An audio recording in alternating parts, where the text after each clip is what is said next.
Assalamualaikum warahmatullahi wabarakatuh.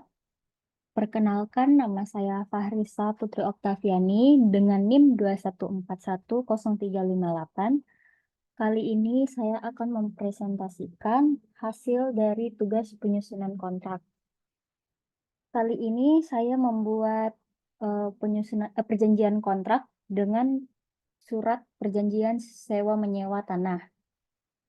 Seperti yang kita lihat, pada bagian ini merupakan biodata dari pihak pertama atau yang disebut sebagai pemilik tanah, yang terdiri dari nama, umur, pekerjaan, alamat, serta nomor KTP atau NIK. Di bagian kedua terdapat biodata atau identitas diri dari pihak kedua atau bisa disebut sebagai penyewa, yang juga terdiri dari atas nama, umur, pekerjaan, alamat, serta nomor KTP.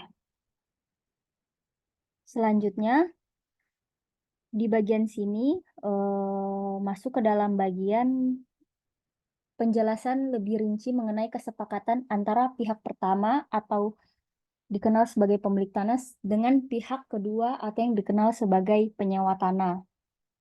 Di nomor pertama ini disebutkan bahwa pihak pertama atau pemilik tanah adalah yang paling berhak penuh dan pemilik sah dari sebidang tanah hak milik yang diuraikan dalam nomor yang di dalam sini merupakan nomor sertifikat tanah yang bernomor 00959 yang terletak di, kemudian ini merupakan alamat lengkap dari tanah tersebut berada di RT 9 RW 3 Dusun Seger Waras, Desa Pandan Salam, Kecamatan Sentolo, Kabupaten Kulon Progo, Daerah Istimewa Yogyakarta.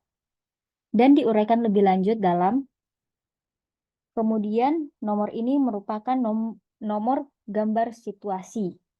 Nah, nomor gambar situasinya ini 811 garis miring 1986. Seluas, kemudian di sini disebutkan luas tanah dalam angka dan disebutkan dalam huruf juga, yakni 1.500 meter persegi. Kemudian dijelaskan juga batasan-batasan tanah tersebut mulai dari sisi utara, yakni berbatasan dengan makam desa Pandan Salam, di bagian selatan berbatasan dengan tanah pekarangan milik Nyonya Valeriana, di bagian barat berbatasan dengan tanah pekarangan milik Tuan Marvin, di bagian timur berbatasan dengan Jalan Raya Kabupaten Kulon Progo. Dan untuk selanjutnya disebut sebagai tanah. Di nomor 2 dijelaskan bahwa pihak pertama akan menyewakan tanah tersebut di atas kepada pihak kedua, dan pihak kedua benar-benar telah menyatakan persetujuannya untuk menyewa tanah dari pihak pertama. Jadi di bagian nomor 2 ini dijelaskan bahwa pihak kedua telah menyetujui bahwa dia akan menyewa tanah dari pihak pertama atau yang disebut sebagai pemilik tanah. Di nomor 3 disebutkan bahwa para pihak menerangkan bahwa pihak pertama dengan ini menyewakan kepada pihak kedua yang dengan ini menyewa tanah dari pihak pertama yang ditandatangani oleh kedua belah pihak. Jadi di nomor 3 ini pihak pertama atau dikenal sebagai pemilik tanah telah menyetujui juga bahwa pihak kedua atau yang dikenal sebagai penyewa tanah telah menyewa tanah dari pihak pertama atau dari tanah miliknya, dan perjanjian sewa menyewa tanah ini telah ditandatangani oleh pihak pertama dan pihak kedua. Di nomor 4, selanjutnya para pihak menerangkan bahwa sewa menyewa tanah ini dilangsungkan dan diterima dengan syarat-syarat ketentuan-ketentuan yang telah diatur dalam 13 pasal seperti berikut di bawah ini. Jadi selain yang disebutkan di atas, ada beberapa lagi ketentuan-ketentuan serta syarat-syarat yang disepakati oleh kedua belah pihak dan tertera dalam 13 bagian atau 13 pasal. Yang pertama, pasal 1 mengenai jangka waktu. Jangka waktu di nomor 1 ini, sewa menyewa ini dilangsungkan dan diterima untuk jangka waktu selama 3 tahun. Jadi sewa menyewa ini dilangsungkan selama 3 tahun, terhitung sejak tanggal 28 Februari 2020 dan berakhir pada tanggal 28 Februari 2023. Selanjutnya di pasal 1 nomor 2, setelah jangka waktu tersebut berakhir dan pihak kedua atau pihak menyewa bermaksud untuk memperpanjang, maka pihak kedua harus memberitahukan kepada pihak pertama atau selaku pemilik tanah secara tertulis lambatnya 6 bulan sebelum berakhirnya perjanjian ini.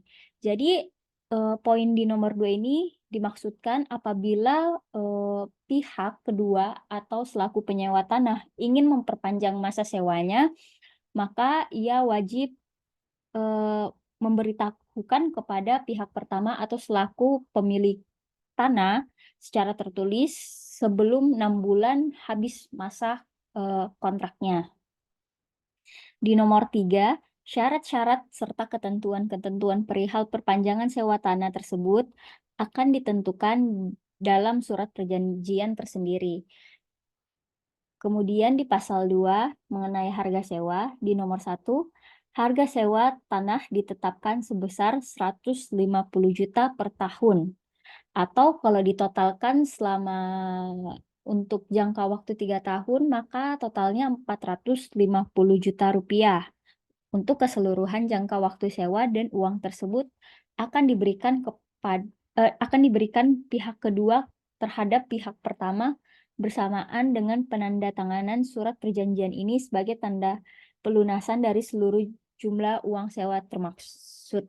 Jadi di nomor 1 ini dijelaskan bahwa pihak kedua membayar sebesar 450 juta untuk masa sewa selama 3 tahun kepada pihak pertama dengan bersamaan ditandatangani surat perjanjian ini dan sebagai tanda pelunasan dari seluruh jumlah uang sewa yang dimaksud.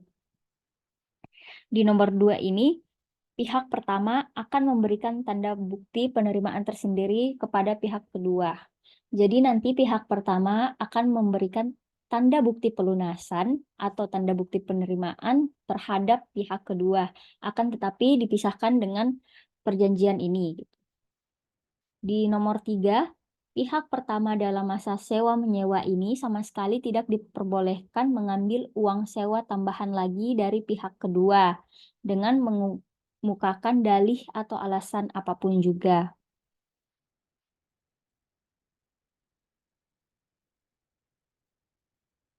Jadi di poin ketiga ini dimaksudkan pihak pertama atau selaku pemilik tanah selama jangka sewa menyewa dalam 3 tahun ini sama sekali tidak diperbolehkan untuk meminta ataupun mengambil uang sewa tambahan lagi dari pihak kedua atau selaku penyewa tanah dengan alasan apapun atau dalih apapun juga. Di pasal ketiga, persoalan serah terima tanah. Di bagian pertama, pada saat perjanjian ini pihak pertama menyerahkan tanah kepada pihak kedua. Di bagian kedua, pihak kedua menerima penyerahan tanah sesuai kondisi nyata pada hari penyerahan tersebut. Di bagian ketiga, penyerahan tanah dari pihak pertama kepada pihak kedua dituangkan dalam suatu berita acara serah terima. Jadi di bagian poin nomor 2 ini disebutkan bahwa pihak kedua telah menerima tanah sesuai dengan kondisi nyata atau kondisi yang telah dicek secara langsung pada hari penyerahan tersebut. Di pasal 4 mengenai penggunaan tanah, di nomor 1, pihak kedua berhak sepenuhnya untuk menggunakan tanah yang disewanya dengan perjanjian ini untuk, di bagian dalam kurung ini merupakan tujuan utama dari penyewaan tanah yang disebutkan oleh pihak kedua. Pihak kedua mengemukakan bahwa ia menyewa tanah dengan alasan untuk perkebunan. Maka di sini dicantumkan perjanjian ini untuk perkebunan atas tanggung jawab pihak kedua sendiri dan dengan memperhatikan serta mentaati segala peraturan-peraturan hukum yang berlaku. Di bagian nomor 2, pihak kedua tidak akan mempergunakan tanah untuk tujuan lain daripada yang telah disepakati dalam perjanjian ini kecuali telah mendapat izin tertulis dari pihak pertama. Jadi di poin kedua ini, pihak kedua atau selaku pihak yang menyewa tanah tidak boleh mempergunakan tanah yang telah disewanya untuk tujuan lain daripada apa yang telah disepakati dalam surat perjanjian ini. Berarti pihak kedua tidak boleh menggunakan tanah selain dari perkebunan, kecuali telah mendapat izin tertulis dari pihak pertama atau selaku pihak pemilik tanah atau yang menyewakan tanah. Di pasal 5, pemeliharaan tanah, di bagian nomor 1, pihak kedua diwajibkan untuk memelihara tanah yang disewanya dengan sebaik-baiknya dengan ongkos atau biaya pemeliharaan pihak kedua sendiri. Jadi di nomor 1 ini, untuk pemeliharaan tanah ataupun ongkos lainnya untuk tanah yang telah disewa oleh pihak kedua ini harus pula ditanggung oleh pihak kedua. Untuk di nomor 2, pihak pertama akan mengambil tindakan-tindakan pencegahan untuk menjaga keamanan dalam lingkungan wilayah usaha pihak pertama. Namun pihak pertama tidak bertanggung jawab atas tindakan-tindakan pihak ketiga yang dapat menyebabkan kerugian pada pihak kedua.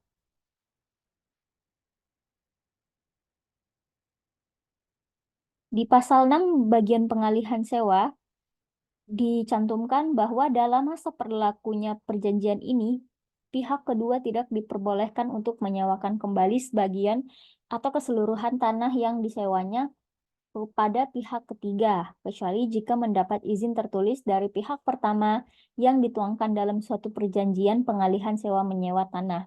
Jadi dalam pasal 6 ini diterangkan bahwa pihak kedua atau selaku pihak yang menyewa tanah tidak diperkenankan untuk menyewakan kembali sebagian maupun secara keseluruhan tanah yang telah disewanya kepada pihak ketiga atau kepada orang atau pihak lain, kecuali jika mendapat izin tertulis dari pihak pertama atau selaku dari pemilik tanah yang dituangkan dalam suatu perjanjian pengalihan sewa menyewa tanah.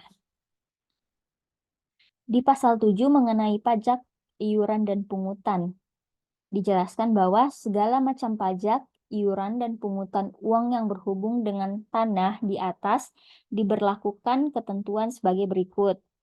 Di poin pertama, sejak sebelum hingga waktu ditandatanganinya perjanjian ini masih menjadi kewajiban dan tanggung jawab pihak pertama. Jadi segala macam pajak, iuran, dan pungutan sebelum hingga waktu ditandatanganinya perjanjian ini, maka hal tersebut masih menjadi kewajiban dari pihak pertama atau selaku pemilik tanah yang sesungguhnya. Di poin kedua, setelah ditandatanganinya perjanjian ini dan seterusnya menjadi kewajiban dan tanggung jawab pihak kedua. Jadi segala pajak, iuran, dan pungutan setelah ditandatanganinya perjanjian ini dan seterusnya sampai masa kontrak habis, maka akan menjadi kewajiban dan tanggung jawab dari pihak kedua atau selaku penyewa tanah tersebut. Di poin ketiga, perbuatan atau tindakan yang melanggar hukum yang dilakukan pihak kedua sepenuhnya menjadi tanggung jawab pihak kedua. Jadi semisal nanti ada problem mengenai pelanggaran hukum atau sebagainya yang dilakukan oleh pihak kedua, maka pihak pertama tidak bertanggung jawab atas hal tersebut, dan hal tersebut menjadi tanggung jawab sepenuhnya oleh pihak kedua atau yang dikenal sebagai pihak dari penyewa tanah. Di pasal 8 mengenai kewajiban ahli waris. Perjanjian ini tidak berakhir karena salah satu pihak meninggal dunia, melainkan akan tetap bersifat turun-temurun dan harus dipatuhi oleh para ahli waris atau penerima hak masing-masing pihak. Jadi, semisal di masa kontrak masih berjalan, semisal ini kan 3 tahun masa kontrak. Apabila masih berjalan di 1,5 tahun masa kontrak dan salah satu pihak, entah itu dari pihak pertama ataupun pihak kedua yang meninggal dunia, maka kontrak ini tetap berjalan karena sifatnya turun-temurun dan harus tetap dijalankan serta dipatuhi oleh ahli waris, baik itu ahli waris dari pihak pertama yang telah meninggal dunia ataupun ahli waris dari pihak kedua yang telah meninggal dunia. Sampai habis masa kontrak maka harus tetap dipatuhi. Di pasal 9 mengenai pelanggaran atau kecurangan. Apabila salah satu dari kedua belah pihak melakukan kecurangan atau melanggar serta tidak mentaati perjanjian ini, maka diberlakukan peraturan sebagai berikut. Di nomor pertama, yakni apabila pihak kedua melakukan pelanggaran atau tidak mentaati perjanjian ini, maka pihak pertama berhak untuk minta perjanjian ini dibatalkan. Jadi, semisal apabila selama kontrak ini berjalan dan pihak kedua melakukan suatu pelanggaran atau tidak mentaati perjanjian, maka pihak pertama atau selaku pihak yang menyewakan tanah berhak untuk meminta perjanjian ini dibatalkan atau kontrak ini tidak dilanjutkan lagi. Di bagian kedua, apabila pihak pertama melakukan pelanggaran atau tidak mentaati perjanjian ini, maka pihak pertama wajib memberikan atau membayar ganti rugi kepada pihak kedua. Besarnya ganti rugi tersebut ditetapkan oleh 3 orang arbiter yang terdiri dari seorang arbiter yang ditunjuk pihak pertama, kedua seorang arbiter yang ditunjuk oleh pihak kedua, dan ketiga seorang arbiter yang ditunjuk dari pihak pertama dan pihak kedua. Arbiter di sini ialah seseorang yang dipilih untuk mengadili dan menyelesaikan suatu perselisihan. Jadi, semisal apabila pihak pertama melakukan pelanggaran atau tidak mentaati perjanjian, maka pihak pertama wajib memberikan atau membayar ganti rugi kepada pihak kedua. Nah, besarnya ganti rugi tersebut dapat ditentukan oleh 3 arbiter. Jadi seperti yang ini, ada arbiter dari pihak pertama, pihak kedua, serta arbiter yang ditunjuk dari pihak pertama dan pihak kedua. Dan apabila keputusan para arbiter tidak memuaskan kedua belah pihak, masing-masing pihak bersepakat untuk membawa dan menyerahkan masalah tersebut kepada di kantor kepaniteraan Pengadilan Negeri Wates. Kenapa di Pengadilan Negeri Wates?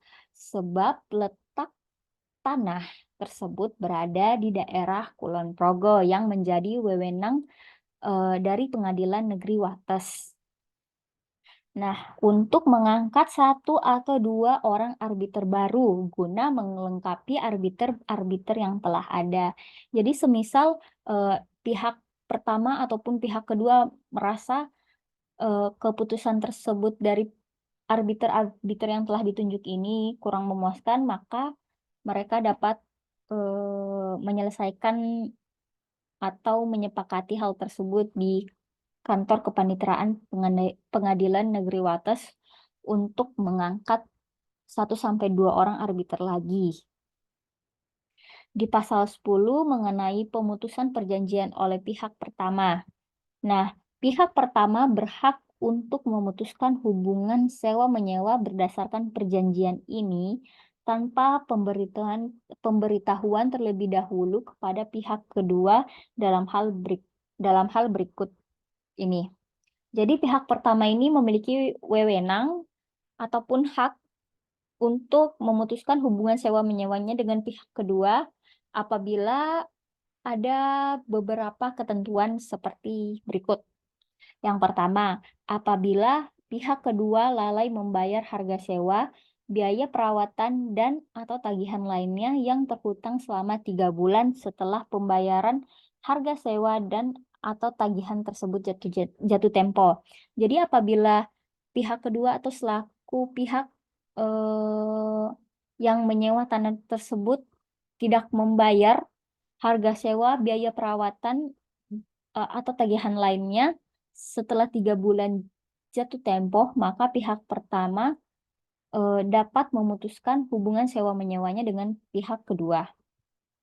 Di poin kedua dijelaskan apabila kegiatan tahu usaha pihak kedua dihentikan untuk sementara berdasarkan penetapan dari instansi yang berwenang atau izin usahanya dicabut oleh pihak pertama. Jadi semisal usaha dari pihak kedua ini terkena sengketa oleh pemerintah atau apapun itu, maka pihak pertama juga dapat memutuskan hubungan sewa-menyewanya. Di pasal 11, pemutusan perjanjian oleh pihak kedua. Pihak kedua juga berhak untuk memutuskan hubungan sewa-menyewanya berdasarkan perjanjian ini sebelum berakhirnya jangka waktu sewa-menyewa dengan syarat-syarat sebagai berikut. Jadi selain pihak pertama yang dapat memutuskan hubungan sewa-menyewa, maka pihak kedua juga memiliki hak yang sama. Seperti di bagian pertama, yakni pihak kedua memberitahukan secara tertulis perihal keinginannya itu kepada pihak pertama sekurang-kurangnya 6 bulan sebelum perjanjian ini putus. Pihak pertama akan memberikan jawaban secara tertulis kepada pihak kedua perihal permintaan tersebut, disertai dengan pemberitahuan hak-hak dan kewajiban-kewajiban lain yang harus dipenuhi oleh kedua belah pihak. Jadi apabila pihak kedua ingin memutuskan hubungan sewa-menyewanya sebelum masa kontrak ini habis, maka hal tersebut harus diberitahukan 6 bulan sebelum masa kontrak ini habis. Dan kemudian pihak pertama akan memberikan jawaban secara tertulis kepada pihak kedua perihal permintaan tersebut, dan kemudian pihak pertama akan memberitahukan hak-hak serta kewajiban-kewajiban yang harus dipenuhi oleh kedua belah pihak. Di bagian kedua, pihak kedua tidak berhak menuntut pengembalian uang sewa dan biaya perawatan yang telah diterima oleh pihak pertama. Jadi semisal pihak kedua memutuskan untuk hubungan sewa-menyewanya sebelum berakhirnya jangka waktu, maka pihak kedua tidak memiliki hak untuk meminta refund atau pengembalian uang sewa serta biaya perawatan yang telah diterima atau yang telah dilunasi kepada pihak pertama. Di pasal 12, yakni mengenai penyelesaian perselisihan. Nomor 1, hal-hal yang belum tercantum dalam perjanjian ini akan dibicarakan serta diselesaikan secara kekeluargaan melalui jalan musyawarah untuk mufakat oleh kedua belah pihak. Jadi semisal mereka masih ada beberapa perjanjian yang belum dibicarakan di dalam perjanjian tertulis ini, maka mereka sepakat untuk melakukannya secara kekeluargaan melalui jalan musyawarah. Nah, di nomor 2, apabila terjadi perselisihan dan tidak bisa diselesaikan secara kekeluargaan atau musyawarah untuk mufakat, kedua belah pihak bersepakat untuk menyelesaikannya secara hukum dan kedua belah pihak telah sepakat untuk memilih tempat tinggal yang umum dan tetap di kantor kepaniteraan Pengadilan Negeri Wates. Jadi apabila mereka kedua belah pihak, yakni pihak pertama serta pihak kedua memiliki perselisihan yang tidak bisa diselesaikan secara kekeluargaan dengan cara musyawarah, maka jalan satu-satunya ialah menyelesaikan perselisihan tersebut di kantor kepaniteraan Pengadilan Negeri Wates. Di pasal 13 mengenai penutup, surat perjanjian sewa-menyewa ini, menyewa tanah ini dibuat 2 rangkap dan ditandatangani kedua belah pihak di Kantor Notaris PPAT Farisa Putri Oktaviani, SHMKN, pada hari Selasa, tanggal 25 Februari 2020, di mana masing-masing pihak berada dalam keadaan sadar serta tanpa adanya paksaan atau tekanan dari pihak manapun juga. Nah, di sini ada tanda tangan dari pihak pertama serta pihak kedua. Sekian presentasi dari tugas penyusunan kontrak saya. Kurang lebihnya mohon dimaafkan. Assalamualaikum warahmatullahi wabarakatuh. Terima kasih.